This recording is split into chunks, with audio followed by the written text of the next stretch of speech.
നമസ്കാരം. ജയ് മോഹൻജി. മോഹൻജിയുടെ മഹാദേവൻ്റെ മൗനം എന്ന പുസ്തകത്തെ ആധാരമാക്കി ധ്യാന സമയത്തുണ്ടാകുന്ന അനുഭവങ്ങളെക്കുറിച്ചുള്ള വീഡിയോയാണ് ഇന്ന്. ധ്യാന സമയത്തുണ്ടാകുന്ന അനുഭവങ്ങൾ. ചോദ്യം: പരിശുദ്ധിയുടെ ശക്തി ധ്യാന സമയത്ത് എൻ്റെ കൺമിഴികൾ താനെ ഏകദേശം 60 ഡിഗ്രിയോളം മുകളിലേക്ക് തിരിഞ്ഞു. അതുകൊണ്ട് മിക്കവാറും എനിക്ക് കണ്ണ് തുറക്കേണ്ടതായി വന്നു. എന്താണ് സംഭവിച്ചതെന്ന് എനിക്ക് അറിയില്ല. മോഹൻജി: നിങ്ങൾ മൂന്നാം കണ്ണുമായി ബന്ധപ്പെടുകയും നിങ്ങളുടെ കണ്ണുകൾ മൂന്നാം കണ്ണിലേക്ക് തിരിയുകയും ചെയ്യുമ്പോൾ നിങ്ങൾ മാപ്പ് നൽകുന്ന മനോഭാവത്തിലാണ് എന്നാണ് അതിൻ്റെ അർത്ഥം. നിങ്ങൾ ക്ഷമിക്കുകയാണ്, വിട്ടുകളയുകയാണ്. കണ്ണുകൾ സമനിരപ്പിലായിരിക്കുമ്പോൾ നാം എപ്പോഴും ആകർഷിക്കുകയും ശേഖരിക്കുകയും സൂക്ഷിച്ചു വയ്ക്കുകയും ചെയ്യുന്നു. എന്നാൽ അത് മൂന്നാം കണ്ണിലേക്ക് മാറുന്ന നിമിഷത്തിൽ നാം മോചിപ്പിക്കുവാൻ തുടങ്ങുന്നു, സ്വാതന്ത്ര്യം നൽകുന്നു. നിങ്ങൾ വിട്ടുകളയുവാൻ തയ്യാറാണ് എന്നതിൻ്റെ തെളിവാണ് അത്. സ്വാഭാവികമായി നാം സംഭരിക്കുവാനുള്ള പ്രവണതയുള്ളവരാണ്. നമ്മുടെ കണ്ണുകളിലും മൂക്കിലും ചെവികളിലും മറ്റെല്ലാ കഴിവുകളിലും കൂടിയും നാം അറിവുകളെയും അനുഭവങ്ങളെയും മറ്റും വളരെയധികം ഓരോന്നിനെയും ആകർഷിക്കുന്നു. അവയെല്ലാം നാം സൂക്ഷിച്ചു വയ്ക്കുന്നു. എത്ര കൂടുതൽ സൂക്ഷിച്ചു വയ്ക്കുന്നുവോ നാം അത്ര കൂടുതൽ ഭാരമുള്ളവരായി തീരുന്നു. അത് സ്വാഭാവികമാണ്. അതുകൊണ്ട് എന്താണ് സംഭവിക്കുന്നത് എന്നാൽ അനുഭവവും ആവർത്തിക്കപ്പെടുവാൻ തുടങ്ങുന്നു. അതിനെ പൂർവ്വ സംസ്കാരം എന്ന് പറയുന്നു. അതായത് പൂർവ്വകാല ധാരണകൾ എന്ന് അർത്ഥം. നാം ധാരണകൾ ശേഖരിക്കുകയും ജീവിതത്തിൽ അവയെ ആവർത്തിക്കുകയും ചെയ്യുന്നു. വിട്ടുകളയുകയും മോചിപ്പിക്കുകയും ചെയ്യേണ്ടത് പ്രധാനമാണ്. എന്തുകൊണ്ടെന്നാൽ ഓരോ ക്ഷണവും ഓരോ നിമിഷവും പുതിയതാണ്. നാം പഴയ കാലത്തിൽ നിന്ന് എന്തിനെയെങ്കിലും കൊണ്ടുവന്ന് വർത്തമാനകാലത്തിൽ ഇടുകയാണെങ്കിൽ നാം വർത്തമാനത്തിൻ്റെ അഥവാ ശരിയായ ഈ നിമിഷത്തിൻ്റെ സൗരഭ്യത്തെ നഷ്ടപ്പെടുത്തുന്നു. സംഭവിക്കുന്നത് എന്തെന്നാൽ ഒന്നിൻ്റെ മുകളിൽ മറ്റൊന്ന് വെച്ച് പിടിപ്പിക്കുകയാണ് നാം ചെയ്യുന്നത്. ഉദാഹരണമായി, എനിക്കിത് മുമ്പേ അറിയാമായിരുന്നു, അല്ലെങ്കിൽ എനിക്ക് ഇയാളെ മുമ്പേ അറിയാമായിരുന്നു, അല്ലെങ്കിൽ എനിക്ക് ഈ സാഹചര്യത്തെ മുമ്പേ അറിയാമായിരുന്നു, അല്ലെങ്കിൽ ഞാൻ ഇവിടേക്ക് മുമ്പേ വന്നിട്ടുണ്ട്. എന്നാൽ നമ്മുടെ ശരീരത്തെ പോലെ തന്നെ ഓരോ നിമിഷവും മാറിക്കൊണ്ടിരിക്കുകയാണ്. മാറ്റം ഐഹിക ജീവിതത്തിൻ്റെ ഭാഗമാണ്. നാം ജീവിതത്തെ പുതുതായി കാണണം. അപ്പോൾ നാം ജീവിതത്തെ ആസ്വദിച്ചു തുടങ്ങും. അപ്പോൾ നാം നിൽക്കുന്നത് വർത്തമാനത്തിൽ ആയിരിക്കും. ഇപ്പോൾ ചെയ്ത ധ്യാനത്തിൽ നാം എല്ലാവരോടും തങ്ങളുടെ നട്ടെല്ലുമായി ബന്ധപ്പെടുവാൻ നിർദ്ദേശിക്കുകയായിരുന്നു.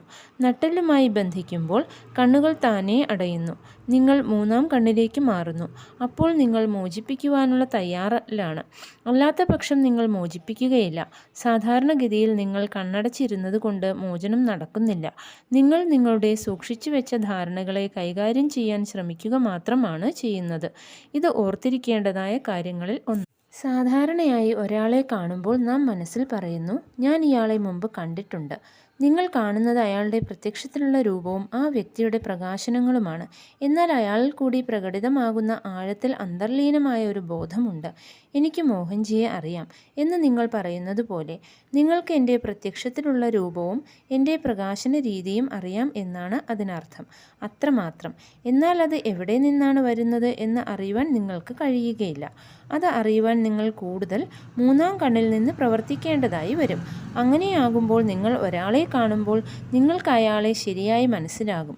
അല്ലാത്ത പക്ഷം നിങ്ങൾ ആകെ ചെയ്യുന്നത് അയാളുടെ ബാഹ്യരൂപത്തെ കണ്ടുമുട്ടുകയും പ്രകാശനങ്ങളെ ശേഖരിക്കുകയും അയാളെ വിലയിരുത്തുകയും മാത്രമാണ്. ഇത് തികച്ചും തെറ്റാണ്. ഇങ്ങനെയല്ല ചെയ്യേണ്ടത്. അതുകൊണ്ടാണ് സംഘർഷങ്ങൾ ഉണ്ടാകുന്നത്. സാധാരണയായി ഒരാളെ കാണുമ്പോൾ അയാളുമായുള്ള വ്യത്യാസങ്ങളെയാണ് നിങ്ങൾ കാണുന്നത്. എന്നാൽ മൂന്നാം കണ്ണിൽ നിന്ന് പ്രവർത്തിക്കുമ്പോൾ നിങ്ങൾ യോജിപ്പിനെ കാണുന്നു. മൂന്നാം കണ്ണിൽ നിന്ന് പ്രവർത്തിക്കാനുള്ള ഏറ്റവും ലളിതമായ പദ്ധതി നിങ്ങളുടെ തന്നെ നട്ടെല്ലുമായി ബന്ധപ്പെടുക എന്നതാണ്. ധ്യാനിക്കുവാനല്ല ഞാൻ പറയുന്നത്, ബന്ധപ്പെടുവാനാണ്. ബന്ധപ്പെടുവാൻ പറയുമ്പോൾ നടക്കുമ്പോഴായാലും ഇരിക്കുമ്പോഴായാലും 5-10 മിനിറ്റ് നേരത്തേക്ക് നട്ടെല്ലിനെ മനസ്സിൽ അറിയുവാനാണ്. എപ്പോഴും നട്ടെല്ലിനെ അറിഞ്ഞുകൊണ്ടിരിക്കുവാനല്ല. ഒടുവിൽ ഓരോ പ്രവൃത്തി ചെയ്യുമ്പോഴും നട്ടെല്ലിനെ അറിഞ്ഞു തുടങ്ങുമ്പോൾ നിങ്ങൾ നട്ടെല്ലിൽ നിന്ന് അല്ലെങ്കിൽ മൂന്നാം കണ്ണിൽ നിന്ന് പ്രവർത്തിച്ചു തുടങ്ങും. നിങ്ങൾ കണ്ണുകൾ അടച്ച് നട്ടെല്ലിനെ അറിയുകയാണെങ്കിലും മൂന്നാം കണ്ണിലാണ് പ്രവർത്തിക്കുന്നതെന്ന് നിങ്ങൾ താനേ അറിയും. നിങ്ങൾ നട്ടെല്ലിൽ നിന്ന് പ്രവർത്തിച്ചു തുടങ്ങുമ്പോൾ വികാരങ്ങൾ കുറയുകയും അവബോധം വർദ്ധിക്കുകയും ചെയ്യും എന്നതായിരിക്കും വ്യത്യാസം. അവബോധം വളരുമ്പോൾ നിങ്ങളുടെ ശക്തി വർദ്ധിക്കും, നിങ്ങൾ കൂടുതൽ ശക്തനാകും. ഇത് വളരെ ലളിതമാണ്. ഇത് ചെയ്യുവാനായി നിങ്ങളൊരു ഗുരുവിൻ്റെ അടുത്തേക്കോ ഏതെങ്കിലും പ്രത്യേക സ്ഥലത്തേക്കോ പോകേണ്ടതില്ല. ജീവിതം നയിച്ചു കൊണ്ടിരിക്കുമ്പോൾ തന്നെ നിങ്ങൾക്ക് നട്ടെല്ലുമായി ബന്ധപ്പെടാവുന്നതാണ്. മനസ്സ് കൂടുതൽ കൂടുതൽ നിശ്ചലമാകുമ്പോൾ നിങ്ങൾക്ക് ശാന്തി ഉണ്ടാകും. നിശ്ചലതയെ ആസ്വദിക്കുവാനും കഴിയും. അങ്ങനെ നിങ്ങൾ നിങ്ങളെ തന്നെ അവബോധത്തിൽ ഉറപ്പിക്കുമ്പോൾ മനസ്സിൽ നിന്നും ദേഹത്തിൽ നിന്നും അകലുകയും അതേസമയം വളരെ നന്നായി പ്രവർത്തിക്കുകയും ചെയ്യുന്നുണ്ടാകും. ഇവിടെ മനസ്സോ ശരീരമോ നിങ്ങളെ നിയന്ത്രിക്കുന്നില്ല. ചോദ്യം: ധ്യാനത്തിന് ശേഷം ഒരാൾക്ക് ഭാരക്കൂടുതലും അലസതയും നിലയുറയ്ക്കാത്തതുപോലെയും മറ്റും തോന്നാം. അനങ്ങാൻ തോന്നാതിരിക്കുകയും ഉണ്ടാകാം. എൻ്റെ ധാരണ ശരിയാണെങ്കിൽ തീവ്രമായ ശുദ്ധീകരണം കൊണ്ടും ദേഹം അയയുന്നത് കൊണ്ടും ഉണ്ടാകുന്നതാണ് ഇത്. ഞാൻ കാണാറുള്ള അധികം രോഗികളും ഇതുപോലെ ആവലാതികളുമായി വരുന്നവരാണ്. ഞങ്ങൾ അവയെ ശാരീരിക രോഗലക്ഷണങ്ങളായി കണക്കാക്കുകയാണ് പതിവ്. ഒരു മെഡിക്കൽ ഡോക്ടർ എന്ന നിലയ്ക്ക് ഞാൻ എങ്ങനെയാണ് ഈ ലക്ഷണങ്ങൾക്ക് പിന്നിലുള്ള വ്യത്യാസം തിരിച്ചറിയുക? എനിക്ക് തോന്നുന്നത് ധ്യാനത്തിന് ശേഷം ഉണ്ടാകുന്ന ലക്ഷണങ്ങൾ കുറച്ചു സമയം മാത്രമേ നിലനിൽക്കൂ. പിന്നെ അയാൾ വീണ്ടും ഊർജ്ജസ്വലനാകും. എന്നാൽ ശാരീരിക രോഗലക്ഷണങ്ങളുള്ള ആൾക്ക് തുടർന്നും എപ്പോഴും അവ ഉണ്ടായിരിക്കും. മോഹൻജി: ധ്യാനത്തിൽ നാം വികസനം നേടുമ്പോൾ വ്യക്തിപരമായ സ്വഭാവത്തെ ആശ്രയിച്ച് അനുഭവങ്ങൾ വ്യത്യസ്തമായിരിക്കും. പ്രഥമഘട്ടം നമ്മുടെ കണ്ണുകൾ തുറക്കുവാനും ഇരിപ്പ് വ്യത്യാസപ്പെടുത്തുവാനുമുള്ള അതിശക്തമായ ഒരു പ്രേരണയാണ്. ശരീരം മനഃപൂർവ്വമല്ലാതെ തന്നെ എതിർക്കുന്നു. മനസ്സ് ചുറ്റിയലയുന്നു. ചിന്തകൾ ഇടത്തുനിന്നും വലത്തുനിന്നും ആക്രമിക്കുന്നു. നാം മുന്നോട്ടു പോകുമ്പോൾ മനസ്സ് അംഗീകരിക്കുന്നു. ശരീരം ശാന്തത പാലിക്കുന്നു. ചിന്തകൾ അധികം നമ്മെ ബാധിക്കുകയില്ല. പിന്നെ നിശബ്ദത അഗാധമാകുമ്പോൾ മനോരഹിത അവസ്ഥകൾ അനുഭവപ്പെടുന്നു. ഊർജ്ജചലനങ്ങൾ അനുഭവവേദ്യങ്ങളാകുന്നു. അങ്ങനെ സാന്ദ്രത്തിൽ നിന്ന് നാം സാവധാനത്തിൽ സൂക്ഷ്മത്തിലേക്ക് മാറിത്തുടങ്ങുന്നു. നാം എത്ര കൂടുതൽ സൂക്ഷ്മമാകുന്നുവോ അത്ര കൂടുതൽ നാം നമ്മുടെ ധ്യാനത്തിൽ ആനന്ദിച്ചു തുടങ്ങുന്നു. അതേസമയം പുറത്തുള്ള വസ്തുക്കളിൽ നമ്മുടെ ആശ്രിതത്വം കുറയുന്നു. നാം നമ്മുടെ അന്തർമുഖത്വത്തിൽ സന്തുഷ്ടരായിത്തീരുന്നു. ഒരിക്കൽ കൂടി നമ്മുടെ വ്യക്തിഗത സ്വഭാവമനുസരിച്ചാണ് മാറ്റങ്ങൾ സംഭവിക്കുന്നത്. കാഴ്ചയിൽ ക്രമപ്പെടുത്തപ്പെട്ടവർ വസ്തുക്കൾ കാണുന്നു. കേൾവിയിൽ ക്രമപ്പെടുത്തപ്പെട്ടവർ നിഗൂഢങ്ങളായ ശബ്ദങ്ങൾ കേൾക്കുന്നു. അനുഭവത്തിൽ ക്രമപ്പെടുത്തപ്പെട്ടവർ സംരക്ഷകരായ മാലാഖമാരുടെയോ ഉന്നതരായ ആത്മീയ ഗുരുക്കന്മാരുടെയോ സാന്നിധ്യം അനുഭവിക്കുന്നു. എല്ലാവർക്കും ഒരു ഉയർന്ന സത്തയുണ്ട്. എല്ലാവർക്കും ഒരു സംരക്ഷിക്കുന്ന മാലാഖയുണ്ട്. സാധാരണയായി നാം നമ്മുടെ ഉയർന്ന സത്തയെ സംരക്ഷിക്കുന്ന മാലാഖയായി തെറ്റിദ്ധരിക്കുന്നു. നമുക്കത് പറയുന്നത് ശ്രദ്ധിക്കാൻ കഴിയും. അതുമായി ആശയവിനിമയം നടത്തുവാൻ കഴിയും.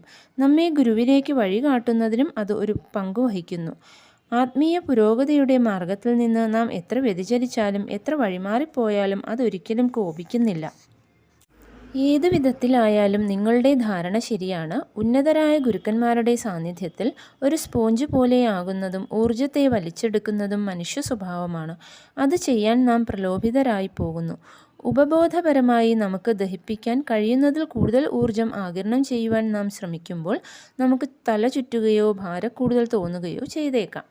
ഈ തോന്നൽ മണിക്കൂറുകൾക്കുള്ളിൽ നമ്മിലെ സമതുലിതാവസ്ഥയെ ദ്രവിപ്പിക്കുന്നു. മാർഗദർശി ഒരു യഥാർത്ഥ ഗുരുവാണെങ്കിലും ശിഷ്യൻ സാധാരണമായ വികാസമാണ് നേടുന്നതെങ്കിലും ഇത് ഉപദ്രവകരമാവുകയില്ല. നടക്കാൻ പഠിക്കുന്നതിന് മുമ്പ് ഓടാൻ ശ്രമിക്കുമ്പോൾ അല്ലെങ്കിൽ ദഹിപ്പിക്കുവാൻ കഴിയുന്നതിൽ കൂടുതൽ ഭക്ഷിക്കാൻ ശ്രമിക്കുമ്പോൾ മാത്രമാണ് അപകടമുണ്ടാകുന്നത്.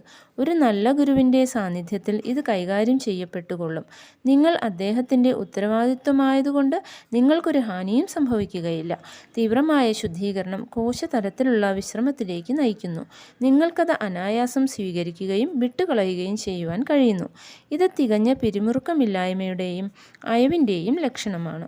രോഗം ആർജിതമാണ്. പല ജന്മങ്ങളായി ഉള്ളിൽ വളർത്തിക്കൊണ്ടുവന്ന തെറ്റായ ധാരണകളുടെ പ്രകാശനങ്ങളാണ് രോഗങ്ങൾ. അനേക വർഷങ്ങളിലെ ഞെരുക്കത്തിൽ കൂടി ഉപബോധ മനസ്സിൽ ഉണ്ടാകുന്നവയാണ് അവ. ആന്തരികമായ ഒരു മാറ്റം ഒരുപക്ഷെ സൈദ്ധാന്തികമായിട്ടെങ്കിലും ഒരു രോഗത്തെ എളുപ്പത്തിൽ പുറന്തള്ളിയേക്കാം. എന്നാൽ അത് സംഭവിക്കുന്നില്ല. എന്തുകൊണ്ടെന്നാൽ ഈ തെറ്റായ ധാരണയും മനുഷ്യൻ്റെ മുഴുവൻ ശരീരവ്യവസ്ഥയുടെ ഒരു ഭാഗമാണ്. ഈ രോഗം കൂടി ഉണ്ടാകുമ്പോഴാണ് മനുഷ്യൻ പൂർണ്ണനാകുന്നത്. അതായത് അയാൾ രോഗത്തെ ഉൾപ്പെടെയുള്ള ഒരു സ്വഭാവത്തെയാണ് തിരഞ്ഞെടുത്തത്. ഉദാഹരണമായി ഒരാൾ എപ്പോഴും പറയുമായിരുന്നു, എൻ്റെ ദൈവമേ, എന്തൊരു തലവേദനയാണിത്. അയാൾ തലവേദന എന്ന് പറഞ്ഞത് പ്രശ്നം എന്ന അർത്ഥത്തിലാണ്. ഒടുവിൽ അയാൾ വിട്ടുമാറാത്ത ഒരു തലവേദനയെ വളർത്തിയെടുത്തു. എന്തുകൊണ്ടെന്നാൽ അയാളുടെ ഉപബോധം അയാൾ പറഞ്ഞതിനെ അക്ഷരാർത്ഥത്തിൽ എടുക്കുകയും അയാൾക്ക് വേണ്ടി ആ വാസ്തവത്തെ വളർത്തുകയും ചെയ്തു. അതുകൊണ്ട് നാം ഉണ്ടാക്കുന്ന ഓരോ ചിന്തയും വാക്കും പ്രവൃത്തിയും ഒരിക്കലും പാഴായി പോകുന്നില്ല. അതിൻ്റെ ഫലങ്ങൾ തക്ക സമയത്ത് അല്ലെങ്കിൽ ശരിയായ ചുറ്റുപാടിൽ പ്രകടമാകുന്നു. ഇങ്ങനെയുള്ള കാര്യങ്ങളെ ശുചീകരിക്കുക വളരെ ബുദ്ധിമുട്ടാണ്. അതിന് അവയുടെ വേരുകൾ വരെ പോവുകയും അവിടെ നിന്ന് ശുചീകരിക്കുകയും വേണം. കാരണകോശത്തിലുള്ള വിത്തിനെ വറുക്കേണ്ടതുണ്ട്, മുളയ്ക്കാനുള്ള അതിൻ്റെ കഴിവിനെ നശിപ്പിക്കേണ്ടതുണ്ട്. അതുകൊണ്ട് രോഗികൾക്ക് അവരുടെ ചിന്താ പ്രക്രിയയെ ഒരു രോഗിയുടേതിൽ നിന്നും ഒരു അന്വേഷകൻ്റേതിലേക്ക് മാറ്റുവാനായിട്ട് ഒരു മാർഗദർശകൻ്റെ സഹായത്തോടെയുള്ള ധ്യാനത്തോടൊപ്പം ഒഴുകുകയാണ് ഏറ്റവും നല്ല മാർഗം. സാഹചര്യം അതേപോലെ തുടരുമെങ്കിലും അപ്പോൾ വേദനയുടെ തീവ്രതയ്ക്ക് കുറവുണ്ടാകുന്നു. ഇത് ശുഭാപ്തി വിശ്വാസം ഉണ്ടാക്കും. ഇത് രോഗശമനത്തെ സഹായിക്കും. മരുന്നുകൾ കൊടുത്തുകൊണ്ടിരിക്കണം. എന്നാൽ രോഗലക്ഷണങ്ങളെ കരുതിയുള്ള ഏത് ചികിത്സയും വാസ്തവത്തിൽ ദീർഘദൃഷ്ടിയോടെ ഉള്ളതാവുകയില്ല. ലക്ഷണങ്ങൾ പുറമേക്ക് കാണുന്നവ മാത്രമാണ്. ഒരു ചെടി നശിച്ചാലും കട നിലനിൽക്കുന്നിടത്തോളം ഭാവിയിൽ ഏത് സമയത്തും അത് മുളച്ചു വന്നേക്കാം. അതുകൊണ്ട് ഉപബോധതലത്തിൽ നിന്നുള്ള ഉന്മൂലനവും കാരണകോശത്തിൽ നിന്ന് വിത്തുകളെ നീക്കം ചെയ്യലുമാണ് പൂർണ്ണമായ രോഗശമനത്തിനുള്ള ഏറ്റവും നല്ല മാർഗം. Thank you. ജയ് മോഹൻജി.